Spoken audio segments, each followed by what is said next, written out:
구례문답 일문에서 사람의 제일된 목적을 하나님을 영화롭게 하고 하나님을 즐거워하는 것이라고 가르치고 있습니다.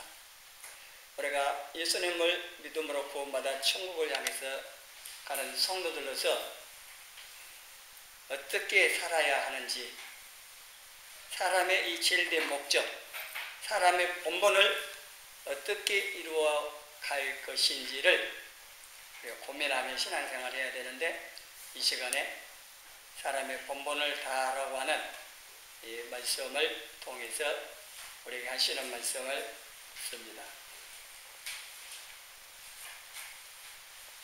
헛된 세상 일, 육신의 일을 위해서 살지 말아야 합니다.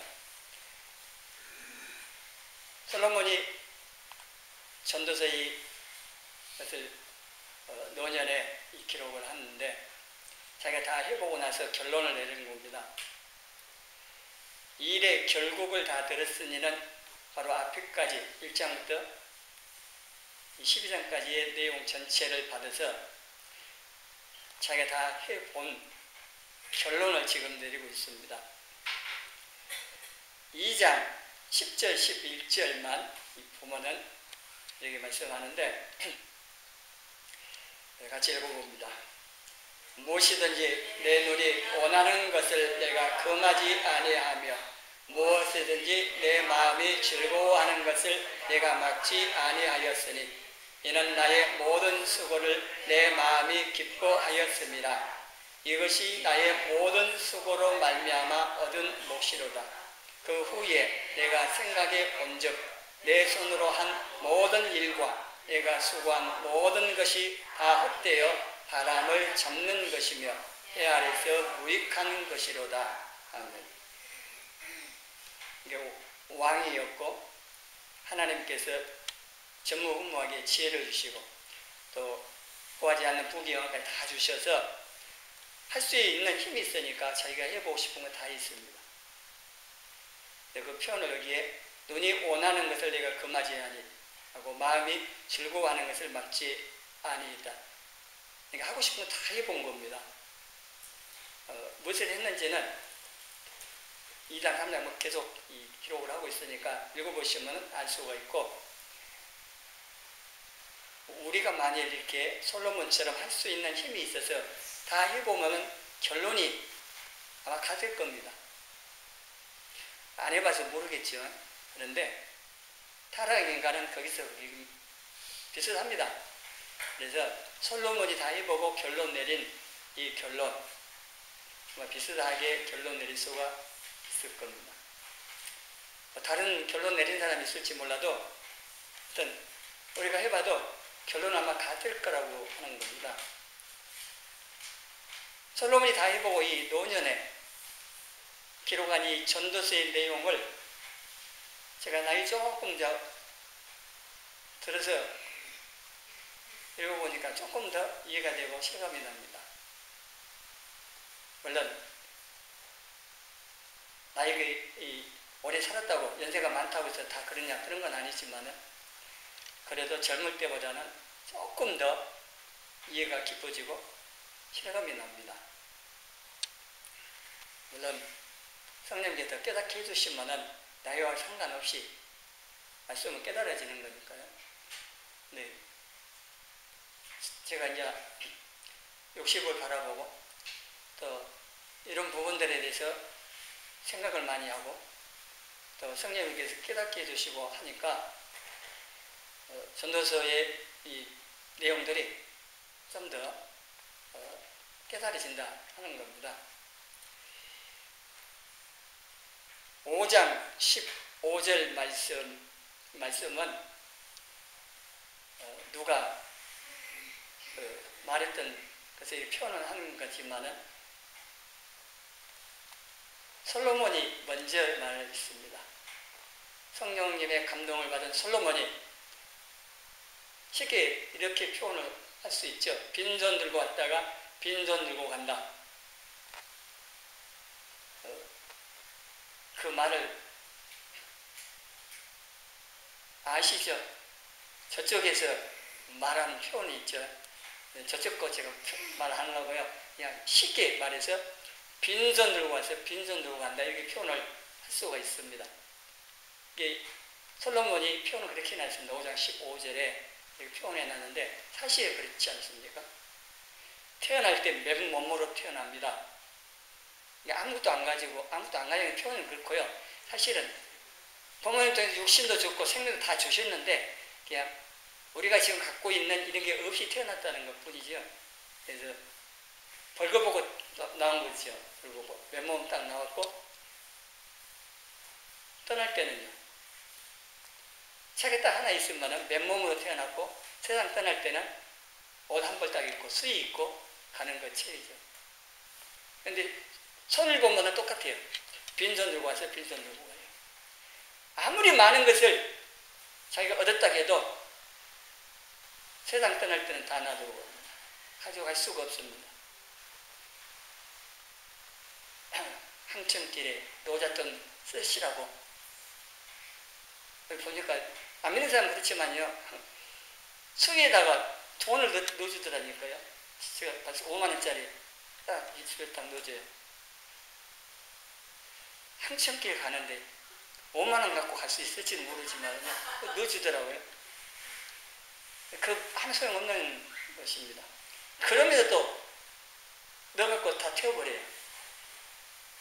화장하거든요. 화장해버려요.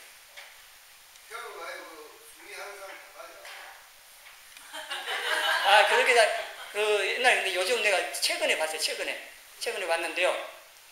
넣은 상태에서 바로 해서 입간해 보더라고요. 그럼 어디로 가져가요? 입간하고 뭐 박아버렸는데. 그대로 갖고 화장대 갖고 화장하더라고요.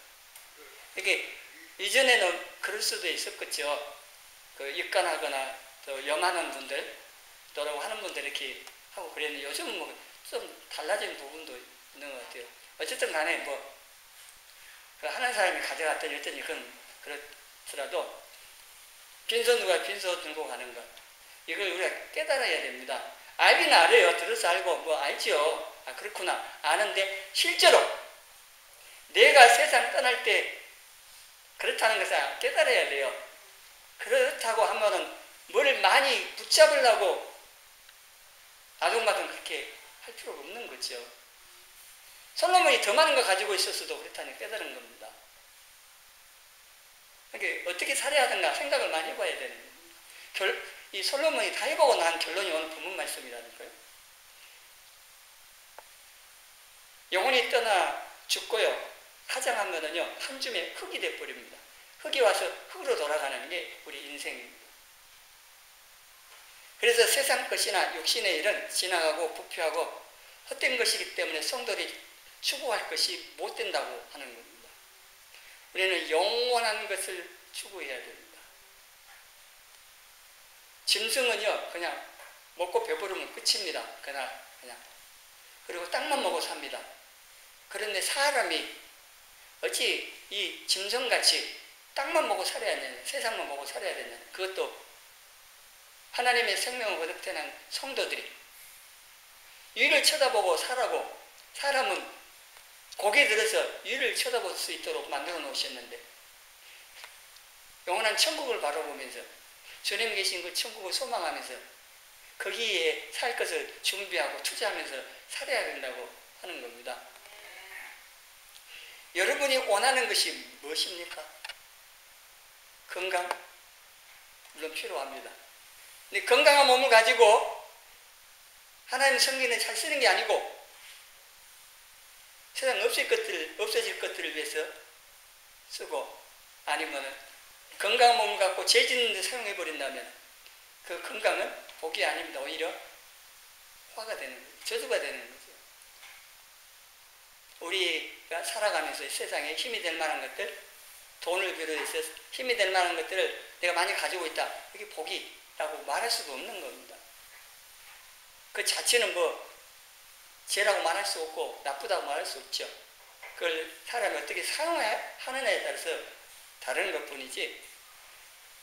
그래서 이 건강한 몸이 우리에게 행복을 보장해 주는 것도 아니고 하나님 앞에 인정받게, 칭찬받게, 상을 받게 하는데 그렇게 보장해 주는 것도 아닙니다. 재물이든 세상에 힘이 될 만한 것들이 다 그렇습니다. 진정한 복은 무엇입니까? 예수님이죠. 진정한 복. 그래서 진정한 복을 받은 사람들이 우리 성도들이고, 우리가 예수님을 알고 믿고 구원받아 천국 간다는 이유가 아니겠습니까? 모든 걸 다 가졌어도 구원 못 받으면 그게 무슨, 그래서 예수님께서 온 천을 얻고도 내 목숨 잃어버리면 그게 무슨 유익하냐. 이 육신의 생명도 그렇게 소중한데 영원한 생명입니다. 영원한 생명, 영생을 얻지 못한다면 우리가 세상 모든 걸 다 얻을 수도 없지만 얻었다 해도 유익이 없습니다. 왜냐하면 또 죽으면 다 놔두고 가야 되는 것들이고, 우리가 이러한 것들을 그냥 머리로 아는 것뿐만 아니라 깨달아야 됩니다. 그래서 우리의 마음, 소망, 관심을 이런 데 두지 아니하고 천국 영원한 곳에 두고 살아야 한다 하는 겁니다. 에베소서 1장 3절에 예수님 안에서 하나님께서 우리에게 하늘에 속한 모든 신령한 복을 주셨다고 말씀을 이미 주셨습니다. 예수님 안에 육신의 세상 이런 복하고 차원이 다른 하늘에 속한 모든 신령한 복도 주셨는데 이 땅에 살아가는 것, 필요한 것을 또 궁금하십니다. 근데 혹 세상 살아가는데 필요한 것이 없고 부족하다고 하면은요, 그건 조금 불편할 수가 있습니다. 이제 돈이 없으면은 좀 불편할 수 있고 힘들 수는 있어도, 그렇다고 그거 없다고 해서 신앙생활을 못한다, 구원 못 받는다, 그런 건 아니잖아요. 돈 많이 있는 것 때문에 오히려 하나님 잊어버려 떠나고 죄짓고 그럴 가능성은 더 많지만, 물론 돈 없다고 가난하다고 또 하나님 자식이 또 그런 보장도 없습니다. 재물이 많고 적고 그게 중요한 거 아니고 내가 하나님 앞에서 어떻게 신앙생활하냐, 그게 중요한 거죠.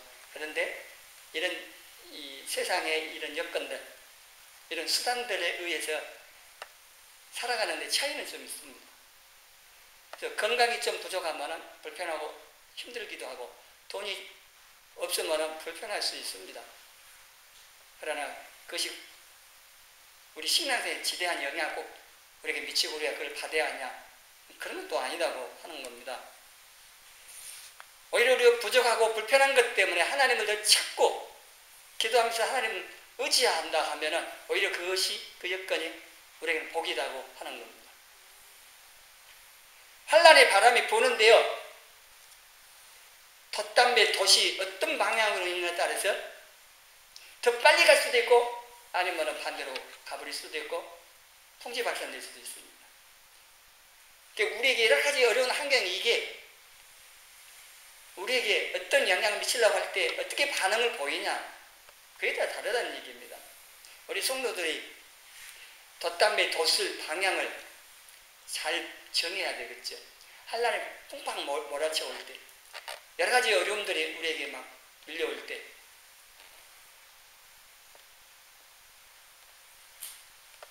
우리가 그러한 것 때문에 하나님 원망하며 떠난다든지 낙심해버리고 포기해버린다 하면은 어려운 환경, 그 문제가 아니고 우리가 믿음을 가지고 반응을 보이지 못한 포기해버리는 그 자체가 더 큰 문제고 그것 때문에 어려움 당하는 겁니다. 문제 때문에 어려움 당했다, 그것보다도 오히려 그 어려움 때문에 하나님 더 찾고 기도하고 막 그랬다 하면은 그것 때문에 믿음도 잘하고 또 하나님 도우심도 경험을 통해 더 알아가면서 믿음도 성장하고 또 내 인기도 다듬어지고 뭐 하나님께서 그 어려움을 통해서 우리를 다듬는, 또 우리 유익을 위해서 하시는 그 징계를 통한 많은 유익을 얻을 수도 있다고 하는 거죠. 많이 가진 것 때문에 교만하고 하나님 믿고 떠나서 지하 가운데 사는 그것보다는 좀 부족하지만은 하나님을 찾고 가까이 하는 삶을 사는 것이 훨씬 더 복이다. 성도들은 이걸 알아야 됩니다. 돈 많이 버는 걸로 하자면 안 믿는 사람이 더 많이 벌 수 있잖아요. 우리는 여기서 예배 드리고 있는데 안 믿는 사람들은 지금 일해서 돈 벌 수 있잖아요. 그래서 돈 많이 버는 것 가지고 행복하다, 성공했다 그러고 말을 한다면요, 안 믿는 사람도 낫죠. 오히려 그들이 더 복받았다고 말해야 되죠. 그렇잖아요. 근데 육신의 세상적인 없어진 그러한 것에 의한 복이라 하면은 그렇게 말할지 몰라도요, 그건 진정한 복이 아닙니다. 성도들은 그런 관점으로 볼 것이 아니라고 하는 겁니다. 요한일서 2장 17절에 보면은요, 같이 읽어봅니다. 이 세상도 그 정욕도 지나가되 오직 하나님의 뜻을 행하는 자는 영원히 거하느니라. 그렇잖아요. 말씀대로 이 세상 지나갑니다. 전도서에도 그 말씀이 나와요. 이전에 있었던 게 지금 있고요, 지금 있는 것이 이후에도 있어요. 이게 반복되고 세월은 멈추지 않습니다. 지구는요, 계속 자전공전을 끊임없이 해요. 하루, 1년 계속 돌아가는 겁니다. 쏜살같이 그 말은요, 쏜 화살같이 그냥 멈추어 가버리는 거거든요. 종말을 향해서 가버리는 겁니다. 세상 계속 지나가요. 또 우리에 있는 이 욕심들도 지나갑니다. 이 욕심을 그 순간에 딱 참고 제어하면은요, 죄 안 질 수가 있는데 그걸 못하면 죄 짓는 거죠. 지나가요. 이 정욕, 욕심도 지나가요. 그러니까 하나님 앞에서 산 요셉처럼 유혹이 와서도 하나님 앞에 하나님 딱 생각하고 죄 질 수 없다. 또 그 순간에 기도하고 그러면은 넘어가고 이기는 거죠. 근데 그 순간에 우리는 하나님의 생각도 기도도 안 하면은 욕심 못 이기고 넘어가는 겁니다. 그래서 세상, 우리 욕심을 따라 사는 이 모든 것들은 다 지나갑니다. 그러나 하나님의 뜻을 행하는 사람은 영원히 거한다고 했습니다. 영원한 것이 뭐냐? 하나님의 뜻을 행하는, 하나님의 말씀을 따라 사는, 하나님께서 원하시는 삶을 사는 것. 오늘 본문에 솔로몬이 내게 말해준 사람의 본분을 다하는 이것이 영원한 것이라고 하는 겁니다. 정말 사람이 본분을 다하는 삶, 그게 뭐냐? 오늘 본문에서 두 가지를 말씀을 하고 있는데, 첫 번째는 하나님을 경외하는 사람입니다.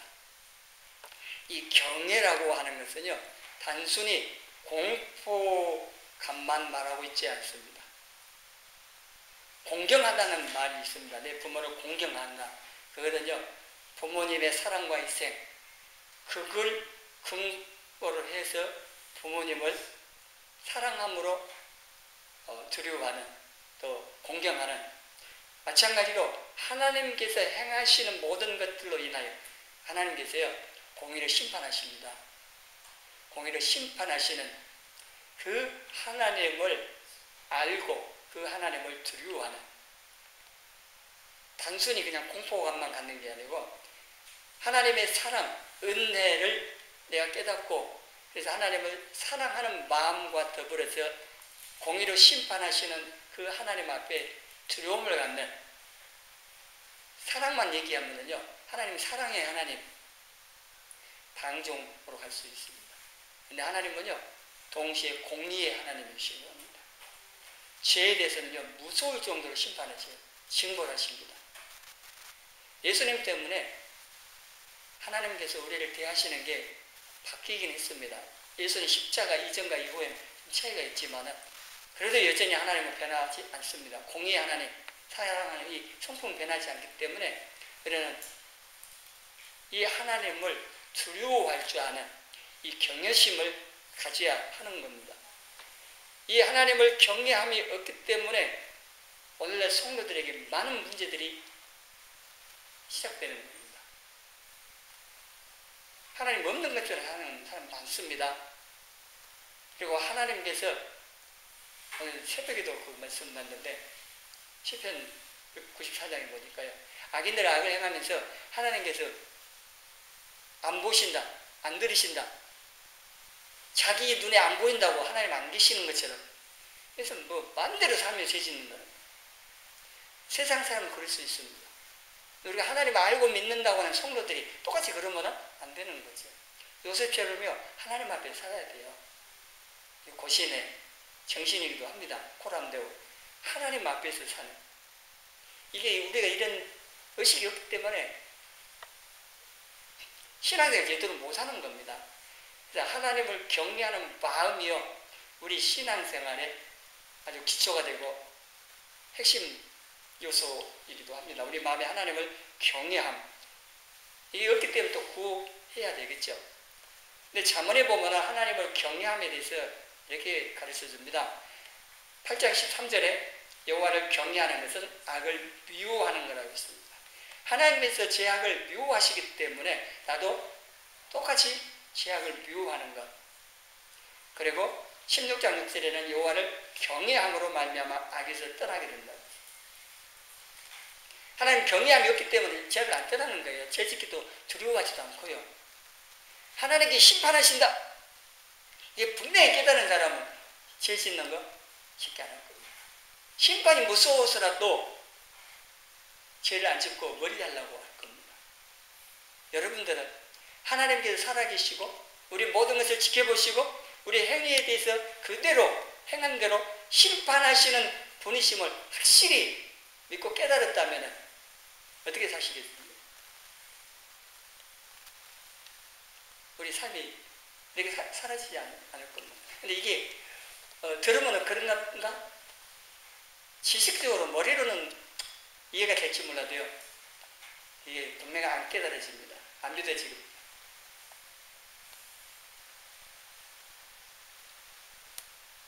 창세기 39장에 나온 요셉은 이제 9절에 보니까 그 유혹을 받았을 때 내가 어찌 이 큰 악을 행하여 하나님께 죄를 지으리까? 아무도 없습니다. 지금 둘이만 있습니다. 보는 사람 없어요. 그러면은 보는 사람 없는데 무슨 짓을 못해요. 세상 사람들. 더구나 믿는다고 하는 사람들도 보는 사람 없으면 별짓 다 하는데 하나님이 보신다는 이게 의식은 없으면요, 요셉처럼 못하는 거예요. 오늘날 성도들이 심각한 겁니다.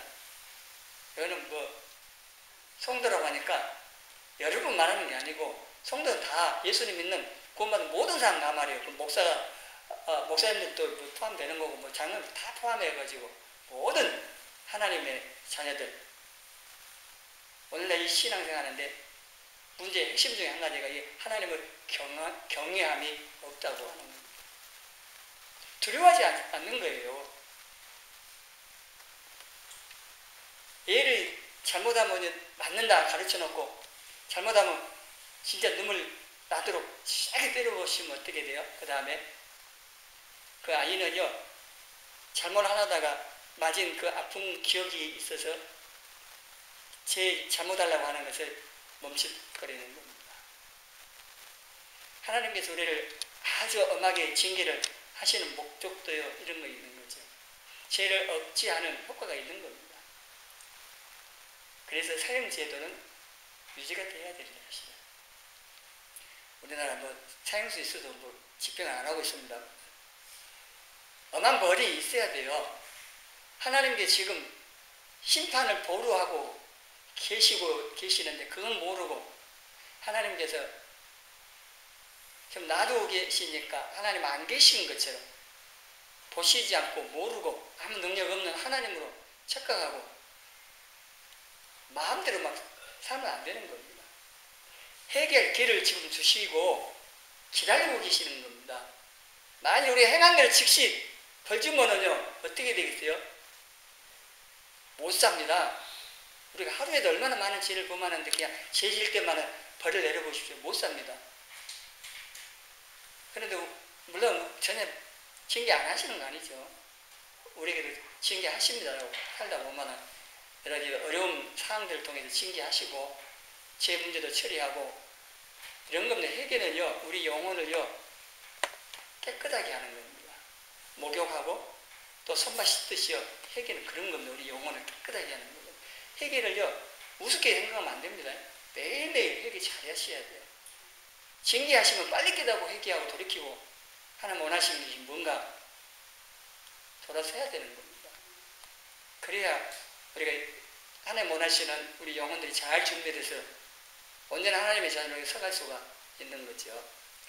우리에게 하나님을 경외하는 마음을 더 부어주시도록 구하셔야 됩니다. 참 중요한 거고요. 그 다음에 또 하나가 명령들을 지키는, 순종하는 삶을 말씀을 하고 있습니다. 사무엘상 15장 22절, 여러 번 들었고 아는 말씀인데요. 사무엘이 사무엘에게 하는 말씀입니다. 아말렉과 진멸하라고 했는데 종을 남겼잖아요. 왜 남겼는가?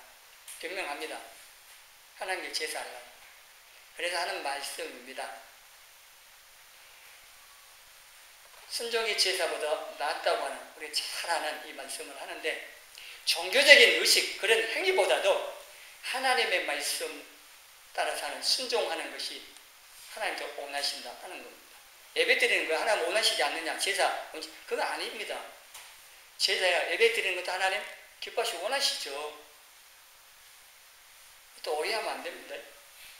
예배 필요 없고, 그러면 예배 잘 드리는 것도 말씀에 순종하는 겁니다.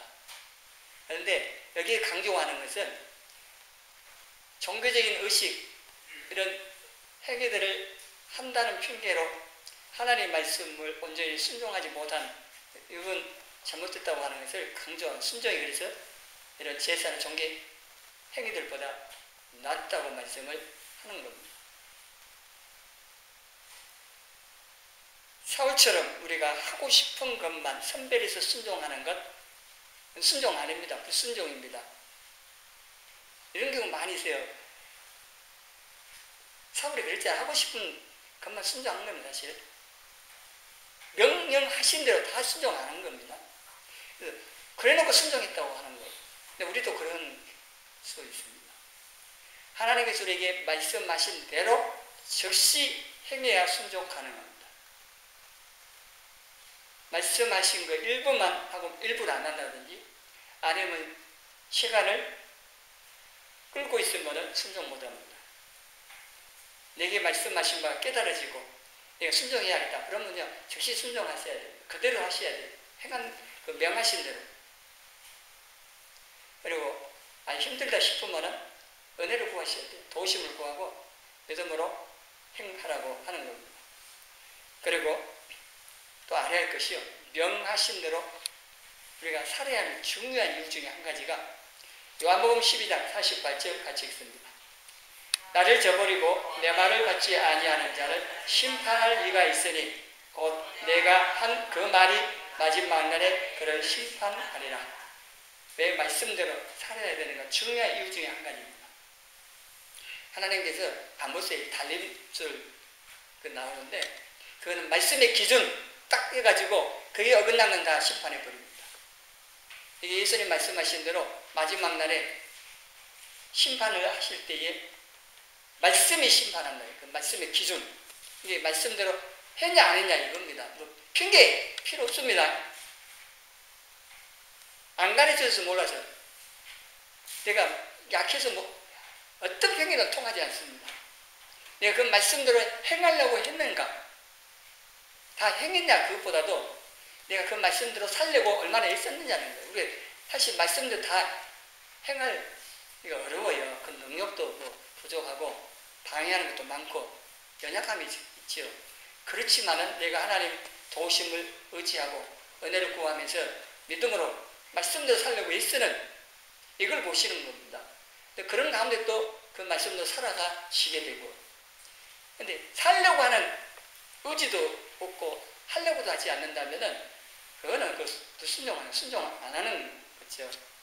그래서 우리가 무엇을 많이 행했느냐 이전에 내가 하나님을 경외하고 사랑함으로 은혜에 감사하고 보답하기 위해서, 하나님 기쁘시게 하기 위해서 이런 마음의 자세를 가지고 하나님을 위해서 얼마나 하려고 했느냐, 이러한 것이 행위보다도 우리 마음 중심이 우선이고 중요한 거죠. 그리고 14절에 이어하시는 말씀입니다. 사람 본문이라고 말씀을 하고 나서 14절에 하나님께서 우리 행위에 선악하는 모든 것들을 심판하시는 사실을 알라고 말씀을 하고 있습니다. 그래서 하나님을 우리가 알고 심판을 준비하면서 살아야만이 사람의 본분을 다하는 삶을 살 수가 있다고 하는 겁니다.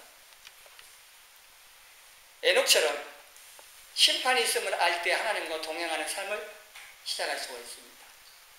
이미 그 설명을 드렸던 거고, 하여튼 사실 에녹이 예수님 재림의 심판까지 볼 수 있었던 건 은혜입니다. 그냥 보여주셨어요. 그렇다고 하면은 우리에게도 이게 비춰져야 돼요.